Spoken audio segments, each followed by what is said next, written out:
Jadi begini teman-teman, penemuan tubuh Erniati yang telah tak bernyawa pertama kali ditemukan bukanlah oleh tim patroli atau orang yang sengaja mencarinya.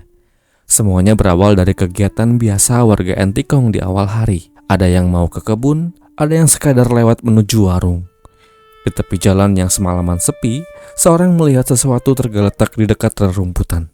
Awalnya tak ada yang mengira itu adalah tubuh yang tak bernyawa. Sebab banyak orang jatuh dari motor di jalan itu. Apalagi kalau malam jika sebelumnya hujan turun sebab jalan licin. Namun posisi tubuhnya aneh. Tak ada motor, tidak ada jejak benturan di sekitar. Dan pakaian korban saat ditemukan tampak tidak seperti orang yang baru saja mengalami laka lantas. Penasaran, beberapa orang warga mencoba memberanikan diri untuk lebih mendekat. Saling tanya, saling tebak, tanpa ada yang berani memastikan. Baru setelah salah satu dari mereka mencoba memanggil dan tak ada respon sama sekali, barulah mereka sadar bahwa yang mereka lihat bukanlah orang pingsan, melainkan tubuh seorang wanita yang tak bernyawa dengan kondisi persis seperti orang yang baru saja mengalami laka lantas. Polisi yang singkatnya menerima laporan atas temuan itu langsung saja melakukan olah TKP dan menyisirnya guna menemukan bukti-bukti yang dapat memastikan penyebab korban kehilangan nyawanya. Saat polisi tiba di lokasi, suasana bukannya panik, namun bingung. Tak ada yang tahu apa yang telah terjadi semalam. Jalan itu gelap, nyaris tidak ada kendaraan yang lewat pada malam hari. Seperti dari informasi yang telah saya gali, disebutkan bahwa korban bernama Erniati 24 tahun. Wanita muda asal dusun Balai Karangan 3, Desa Balai Karangan, Kecamatan Sekayam, Kalimantan. Bagi orang-orang di Balai Karangan, Erni hanyalah seorang wanita muda yang menjalani hidupnya dengan biasa. Ia tak banyak bicara, tak suka ribut, dan lebih sering mengurusi urusan pribadinya. Teman-teman mengenalnya sebagai pribadi yang sopan, ceria, dan tak pernah menolak kalau dimintai tolong. Lebih lanjut dikatakan Erniati bekerja di sebuah kafe yang berlokasi di Entikong. Kafe tempat di mana ia mencari nafkah itu dikatakan sering dikunjungi oleh pria-pria atau wanita-wanita yang mencari hiburan malam. Jadi gak heran jika tempat itu dijual pula minuman-minuman yang mengandung alkohol. Di dalam operasionalnya, Erniati bekerja dan bertugas sebagai pelayan kafe. Punya tugas untuk menemani tamu-tamu yang datang hanya untuk sekadar ngobrol, bahkan menjadi teman minum si tamu.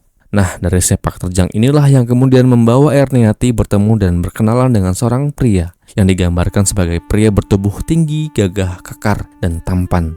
Orang itu bernama Andreas Aca alias William alias Acai, pria 30 tahunan asal Ketapang, Pontianak. Acai bukanlah orang baru di wilayah Kalimantan Barat. Sehari-hari Acai bekerja sebagai sopir taksi charteran. Kerjanya nggak tetap, tapi cukup untuk menghidupi diri dan keluarganya. Ia menikah dan telah diberikan 2 orang anak. Dalam menjalani hari-harinya sebagai sopir yang membawa penumpang lintas kota, tak jarang bahkan Acai pernah mengantarkan penumpangnya hingga ke luar negeri, Malaysia, sebab area kerjanya tak jauh dari perbatasan negeri jiran itu. Seperti yang telah sedikit dibahas, Acai dikatakan telah berkeluarga. Ia punya istri dan 2 orang anak. Namun kehidupan rumah tangganya tidak membuat ia benar-benar kembali pulang ke rumahnya. Teman-temannya tahu bahwa ia sering pergi berhari-hari karena pekerjaan membawa penumpang jarak jauh. Hidupnya lebih banyak dihabiskan di jalan dibandingkan di rumah bersama dengan keluarganya. Pertemuannya dengan Erniati di tahun 2012 yang lalu sebetulnya tidak pernah direncanakan sebelumnya. Pertemuan itu begitu singkat, hangat, dan intimate. Dikatakan pertemuan mereka pertama kali terjadi di kafe tempat di mana Erni bekerja. Di malam itu Acai masuk ke dalam kafe setelah perjalanan panjangnya. Dari penampilannya jelaslah Acai istimewa. Ia mencari meja dan ia tempati meja itu seorang diri. Selain istimewa, malam itu Acai tampil beda dari kebanyakan pelanggan. Dikatakan ia langsung pesan minuman dalam jumlah yang banyak. Ia pesan banyak hanya untuk diminumnya seorang diri. Yang penting baginya pada saat itu bukanlah seberapa banyak pesanan yang ia pesan, namun kesan yang ingin ia tunjukkan. Ia ingin dilihat sebagai orang yang berduit, ia ingin dilihat sebagai orang yang royal, dan tentu aja ingin dilihat sebagai orang kaya. Tujuannya apa? Ya, kalian benar. Acai melakukan hal itu semua hanya untuk menarik perhatian Erniati. Erniati yang melayaninya di malam itu memperhatikan tingkah lakunya. Acai sengaja mencari tempat duduk yang bisa membuatnya mudah untuk terlihat. Ia panggil Erniati, ia minta untuk menemaninya. Dan dari momen itulah mereka saling berkenalan. Orang-orang kafe tahu kalau tamu datang dan pesan minuman sampai menghabiskan biaya 1 juta lebih. Itu bukanlah hal yang biasa. Dan saya ulangi, Acai sadar akan hal itu. Ia tahu bagaimana menarik perhatian, bukan lewat rayuan, tapi lewat gaya seolah-olah dia punya uang yang banyak. Di tempat seperti itu, kesan mapan seringkali cukup membuat seseorang terlihat menonjol. Dari percakapan-percakapan kecil itu, hubungan di antara mereka mulai tumbuh. Hal itu tidak terjadi dalam satu malam, tapi perlahan. Lewat kunjungan Acai yang berulang, lewat perhatian kecil yang ia tunjukkan, dan lewat cara ia membuat Erniati merasa diperhatikan. Hubungan gelap yang mereka jalani dikatakan terbina selama 2 tahun lamanya. Selama itu pula, Erniati tidak sama sekali tahu tentang status Acai yang adalah seorang suami dari istri dan ayah dari 2 orang anak yang ia miliki. Acai kemas semua itu dengan rapi, baik kepada sang istri maupun kepada pacar gelapnya itu. Hubungan Acai dan Erniati dikatakan tak jauh dari hubungan yang toksik. 2 tahun mereka bersama, selama itu pula pertengkaran jadi hal yang sungguh biasa. Di luar hubungan mereka kelihatan seperti hubungan yang saling cinta. Namun orang dekatnya tahu kalau masalah sebenarnya ada di sifat Acai yang cemburuan dan ingin mengatur semuanya. Erniati bekerja di kafe, profesi yang membuatnya sering bertemu, berhubungan, dan bergumul dengan orang banyak. Bagi Acai hal itu cukuplah untuk memicu kecurigaannya. Baginya setiap pria yang menjadi tamu dan berbicara dengan Erniati bisa dianggap sebagai saingan. Sementara itu bagi Erniati hubungan itu lama-lama menjadi beban baginya. Selain Acai dikatakan begitu membatasi pergaulannya sebagai tanda kutip penerima tamu, lebih lanjut Acai juga sering melakukan kekerasan terhadap Erniati. Bekas-bekas guratan kuku tajam Acai sering pula terlihat oleh kawan-kawan Erni di kafe. Tak tahan, Erniati singkatnya minta putus. Sebab ia begitu tak tahan dengan tabiat Acai yang lama-lama mulai kelihatan sifat aslinya. Namun di sisi lain Acai gak mau diputuskan. Bahkan tiap kali Erni minta putus, Acai seringkali mengancam Erni, seolah ingin memastikan bahwa Erni harus tetap berada dalam circle yang ia buat. Puncaknya terjadi pada hari Minggu 14 April 2014. Di hari itu Erniati katakan kepada Acai dan izin untuk gak kerja di kafe, dikarenakan ada keluarganya yang meninggal. Namun Acai gak begitu saja percaya akan ucapan pacar gelapnya itu. Ia yakin Erniati sedang berbohong untuk bertemu dengan pria-pria lain. Curiga dan cemburu yang terus ia pelihara membuatnya semakin nekat mendatangi rumah Erniati pada 14 April itu.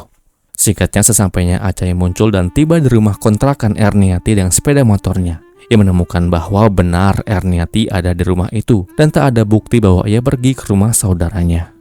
Namun alih-alih mereda, kecurigaan Acai justru menumpuk. Ia lalu mengajak Erniati untuk keluar dan sayangnya Erniati ikut begitu saja. Awalnya mereka berangkat masing-masing dengan sepeda motor yang mereka miliki.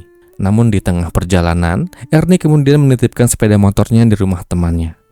Lalu mereka melanjutkan perjalanan ke sebuah tempat dengan berboncengan.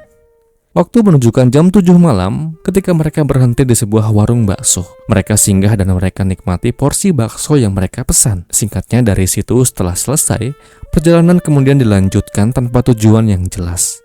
Mereka hanya berputar-putar di kawasan Entikong hingga suasana di tempat itu mulai sepi dan jalan pun mulai kosong, tak ada warga yang melintas. Di tengah perjalanan itu, pertengkaran kembali pecah. Dikatakan bahwa Erniati minta 2 hal.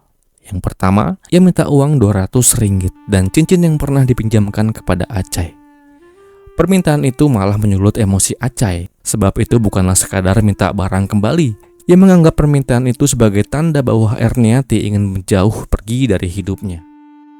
Menjelang pukul 10 malam, sesampainya mereka di tepi jalan Patoka Baru, Desa Entikong, Kecamatan Entikong. Dalam keadaan jalan yang sepi, Acai melihat sebuah kesempatan. Ia pacu sepeda motornya dengan kencang, lalu menyikut Erniati yang duduk di belakangnya. Sikutan itu membuat Erniati jatuh ke aspal dan terpental beberapa meter di belakang. Jatuhnya Erniati ke aspal tentu tidak serta-merta bisa membuatnya kembali bangkit. Tubuhnya terbaring dan lemah, tak sanggup untuk melawan. Acai kemudian menghentikan laju sepeda motornya, dimatikan mesin, lalu mendekatinya. Dan di titik inilah niatnya berubah dari sekedar melukai menjadi hal yang membuatnya mungkin akan menyesal seumur hidupnya.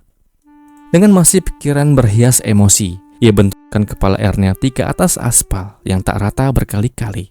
6-7 kali dari keterangan yang pernah Acai sampaikan kepada pihak yang berwenang, Tak puas hanya membenturkan kepala pacar gelapnya itu, kemudian Acai menyeret tubuh Erniati ke pinggir jalan. Alih-alih menolong, malah Acai kembali hidupkan sepeda motornya dan lalu dengan sadar diri ia gilas kepala dan leher Erniati berulang-ulang kali, hingga Erniati diam dan tak bergerak.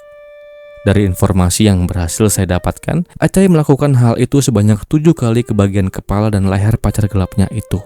Dan akan hal itu lantas membuat Erniati kemudian dipanggil Tuhan yang Maha Kuasa. Saya ucapkan duka yang mendalam. Ada maksud mengapa Acai sampai tega melakukan hal itu kepada Erniati. Tujuannya adalah Acai ingin membuat Erniati terlihat seperti wanita yang mengalami laka lantas. Dan selesai, Acai pulang dengan rasa puas sebab emosinya telah tersampaikan. Oh ya, hampir lupa. Tak berhenti sampai di sana. Sebelum Acai benar-benar meninggalkan TKP, ia sempat memindahkan tubuh Erniati ke dekat sungai. Dikatakan di tempat itu adalah tempat yang menjadi saksi betapa Acai pernah mengaku bahwa ia sungguh mencintai Erniati.